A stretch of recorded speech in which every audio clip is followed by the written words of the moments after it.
Hebreus capítulo 4, versículo 12, diz assim: porque a palavra de Deus é viva e eficaz, e mais penetrante do que qualquer espada de dois gumes, e penetra até a divisão da alma e do espírito, e das juntas e medulas, e é apta para discernir os pensamentos e as intenções do coração. Somente até aí.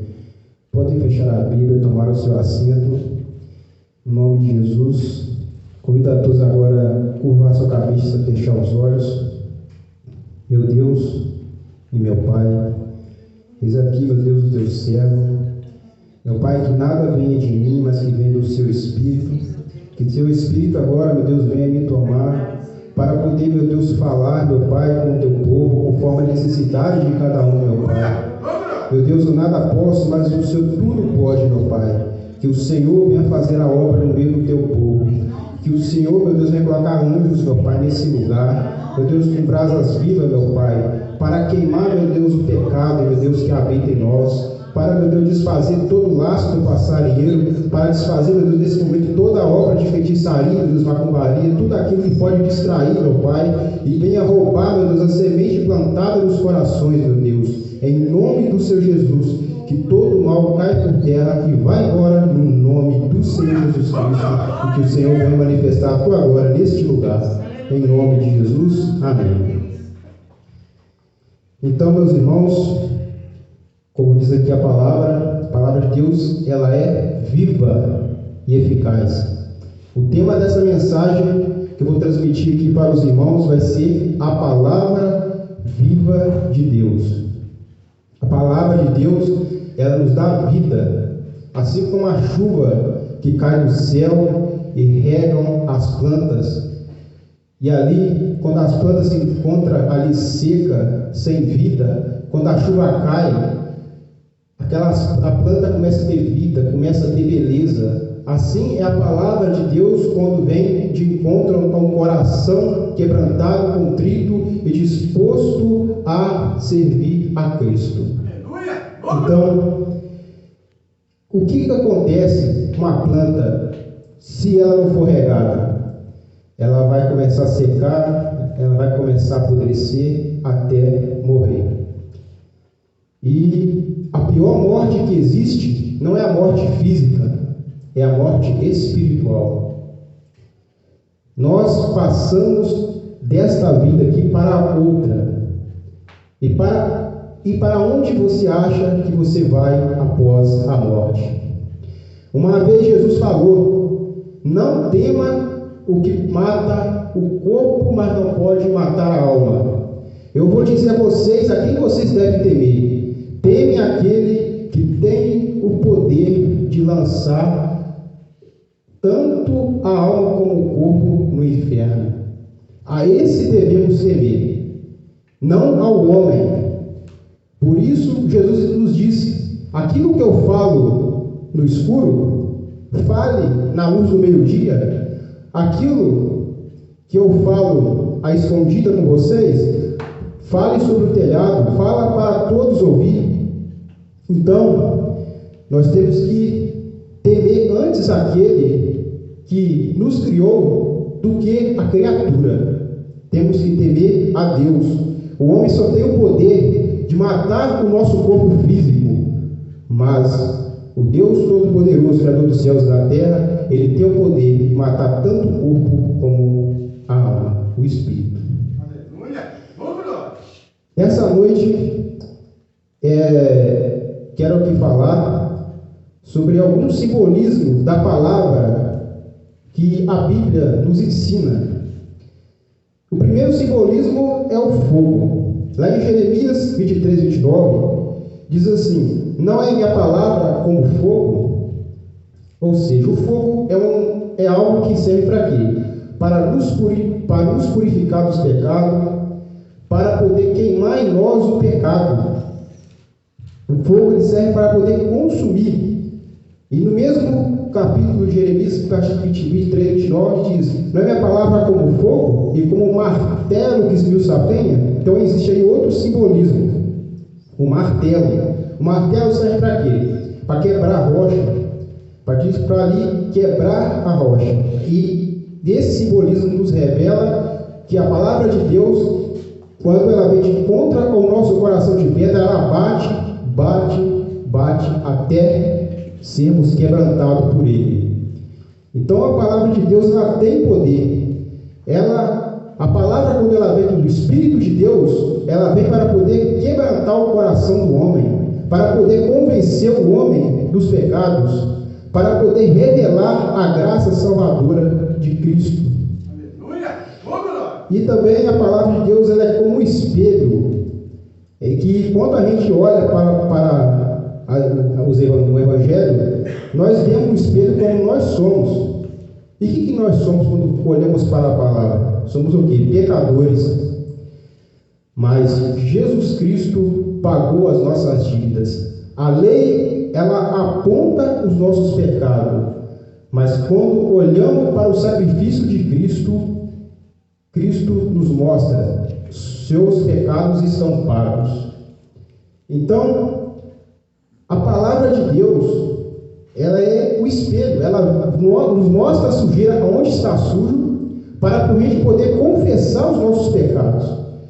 E a palavra de Deus diz que temos um advogado, e que quando confessamos nossos pecados, esse advogado advoga nossas causas com o Pai, que é Jesus Cristo, e nós recebemos o perdão de Deus. Então, tem outro simbolismo também, que a palavra é como a água. Lá em Efésios 5,26 diz assim: para santificar, purificando com a lavagem da água pela palavra. Então a água, ela serve para quê? Para poder nos lavar. Quando meditamos na palavra de Deus, ela lava os nossos pensamentos, ela lava os nossos pensamentos das coisas erradas, para a gente poder se encher do nosso Deus. E também ela serve para matar a nossa sede. Lá em João, Evangelho de João, capítulo 4, versículo 14, Jesus falou: mas aquele que beber da água que eu der, este nunca terá sede, mas terá uma fonte dentro de si, e que jorrará para a vida eterna. E também a palavra de Deus é como a comida. Lá em Jeremias 15,16 diz: achando a tua palavra, logo as comi, e a tua palavra foi para mim o gozo, a alegria do meu coração, porque pelo teu nome sou chamado, ó Senhor Deus dos exércitos. Às vezes, quando a gente está lendo a palavra, parece que a gente até sente ali o gosto da palavra. Só quem tem intimidade com Deus sabe disso. Parece que a gente está ali literalmente comendo a palavra. E a palavra é um alimento espiritual realmente. Jesus falou: nem só de pão viverá o homem, mas de toda a palavra que sai da boca de Deus. E o homem não pode viver sem a palavra de Deus, porque a palavra de Deus, ela mata a nossa fome espiritual. E por último aqui, a palavra de Deus é a espada, que é o texto base que eu vou ministrar aqui nessa noite. E o que a espada ela faz? Ela serve para poder tanto para atacar como para se defender. Então, foi assim que Jesus usou a palavra, Jesus que é o nosso mestre, o nosso exemplo, para poder vencer o diabo no deserto. Ele se defendia e depois atacava com a palavra. Primeiro, o diabo falou: você não está com fome? Come esse pão, transforma essa pedra em pão. Aí o que Jesus falou? Nem só de pão verá o homem, mas de toda a palavra que sai da boca de Deus. O diabo depois transportou ele num alto pináculo de um templo e falou: se você é o filho de Deus, lança-te daqui abaixo, porque está escrito: dará ordem aos teus anjos do respeito, para que não tropece com algum caminho e com a pedra e tomar-te nas mãos. Então, e ali o próprio de Satanás tentou usar a palavra naquele momento ali. E aí Jesus falou: também está escrito: não tentarás o Senhor, seu Deus. Aí depois ele começou a apelar e falou assim: mostrou ele um monte de coisa ali e falou: tudo isso eu vou te dar se você prostrar diante de mim e me adorar.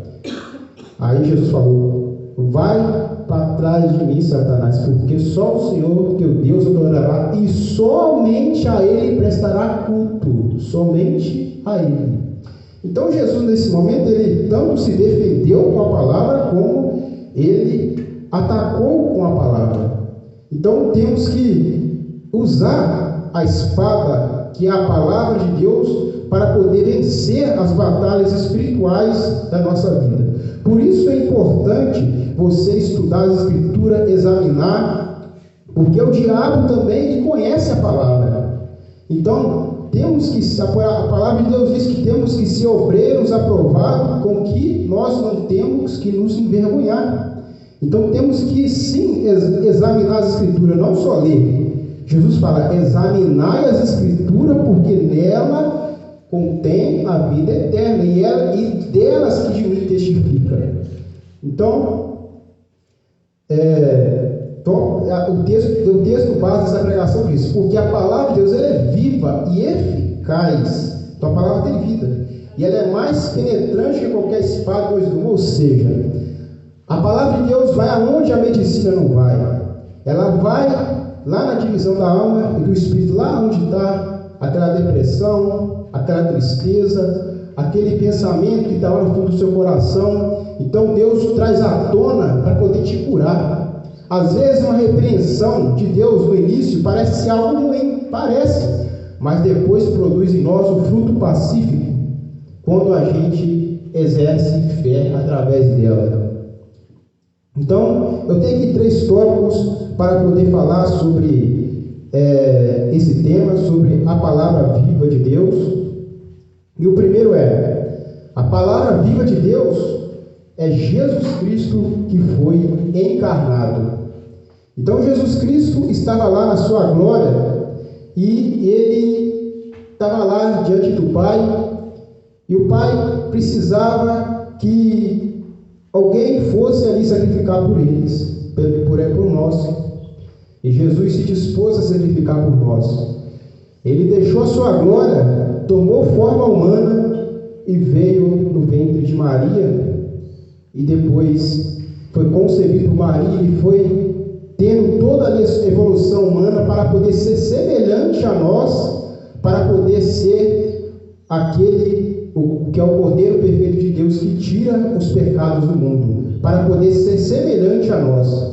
Então, Jesus veio para poder pagar os nossos pecados. Ele não veio em vão, ele veio para poder nos salvar. Estamos no tempo das boas novas de Deus, que é o tempo da salvação.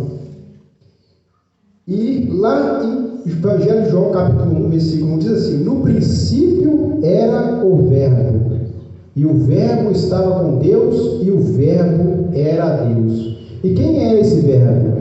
O Verbo é Jesus Cristo. Jesus, ele não se encadernou, ele se encarnou. Jesus queria mostrar, não só na letra, mas através de ações, o próprio Verbo de Deus, que criou os céus e a terra, ele se encarnou para poder nos mostrar exemplo e para poder sacrificar por nós, para poder pagar o nosso pecado, e ele é o nosso advogado, e ele conhece cada fraqueza que nós temos, ele compreende cada momento que a gente passa, o momento que você está sendo tentado, ele sabe, ele passou por isso também, para poder ser misericordioso e ser o sacerdote perfeito e o cordeiro perfeito para poder pagar os nossos pecados. E lá em João, Evangelho de João, capítulo 1, versículo 14, nesse mesmo contexto, diz assim: e o Verbo se fez carne e habitou entre nós, ou seja, o Verbo, a palavra de poder de Deus, o próprio poder de Deus, veio e habitou entre nós, e vimos a sua glória como a glória do unigênito do Pai, cheio de graça e verdade. Então, Jesus Cristo, então a palavra de Deus é Jesus Cristo que foi encarnado, porque o próprio Verbo encarnado queria nos mostrar através das ações e não só na letra. Olha só o que diz 1 Coríntios capítulo 11, versículo 1, diz assim: ó, sede meus imitadores, como também eu de Cristo. Então o apóstolo Paulo, ele falou: sede meus imitadores, como eu sou de Cristo. Ou seja, se você quer ser um discípulo de Cristo, você tem que imitar as ações do seu mestre, você tem que imitá-lo, você tem que olhar para Cristo e ver e observar cada ação dele. Por isso eu recomendo a todos, para poder, quer realmente seguir a Cristo, para ler os evangelhos, que é Mateus, Marcos, Lucas e João. Porque você só vai conseguir interpretar a Bíblia a partir do momento que você entender a respeito de Jesus Cristo. E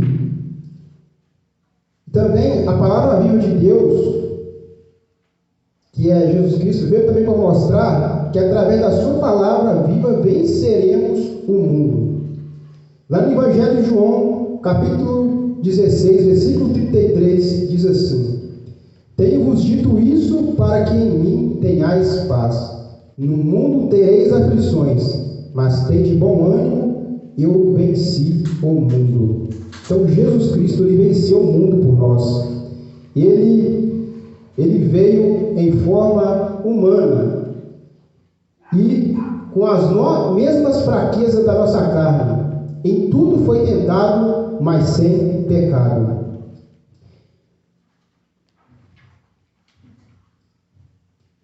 Número 2. A palavra viva de Deus nos dá a vida eterna, que é a palavra viva. Lá em Romanos, capítulo 10, versículo 8, diz assim, mas que diz, a palavra está junto de ti, na tua boca e no teu coração. Esta é a palavra de fé que pregamos. A saber, se com tua boca confessares o Senhor Jesus e em teu coração creres que Deus o ressuscitou dos mortos, serás salvo. Então, se nesse momento você crê em Jesus Cristo como seu único e suficiente Salvador e que somente nele pode ser salvo, você já recebe a sua salvação pela graça. Não é pela nossa justiça própria que a gente recebe a salvação, mas é através de Jesus Cristo. Aleluia! Glória a Deus!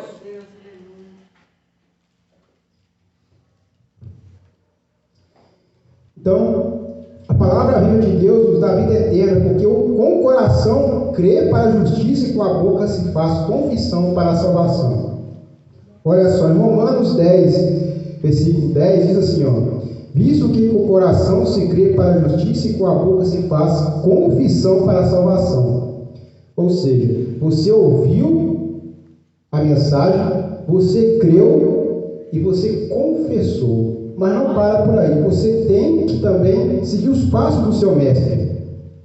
Você é salvo através da graça. Mas não é por isso que, então eu sou salvo pela graça, então agora posso pecar à vontade. Não. Se você escolheu seguir a Cristo, então você tem que se esforçar em fazer a vontade dele. A graça veio por causa da nossa imperfeição. Por mais que o homem natural se esforce, ele em algum momento vai cometer algum deslize, seja por pensamento, por atos, por palavra. Então, somos sujeitos ao pecado. Mas o que Deus quer de nós? Um coração sincero. A palavra de Deus diz que o coração de Deus não rejeita um coração sincero, um coração quebrantado e contrito. Esse Deus não desprezará. Então, lá em Evangelho de João, capítulo 3, versículo 19, diz assim, e a condenação é esta, que a luz veio ao mundo, e os homens amaram mais as trevas do que a luz, porque suas obras eram más. Ou seja, Jesus veio como luz, mas os homens, amaram mais as trevas. Eles preferiram o mundo, eles preferiram a ilusão mundana. Estamos nessa terra aqui de passagem. Mas e aí, quando chegar o nosso fim, você crê que vai ser salvo? Se você ainda não tem certeza da salvação, porque tem alguma coisa errada ainda. Tem alguma coisa errada, porque se você crê que Jesus sacrificou por você, realmente, então você tem que acreditar na sua salvação. Porque Jesus sacrificou, ele não sacrificou em vão, ele sacrificou para poder pagar os nossos pecados, as nossas dívidas. Mas os homens,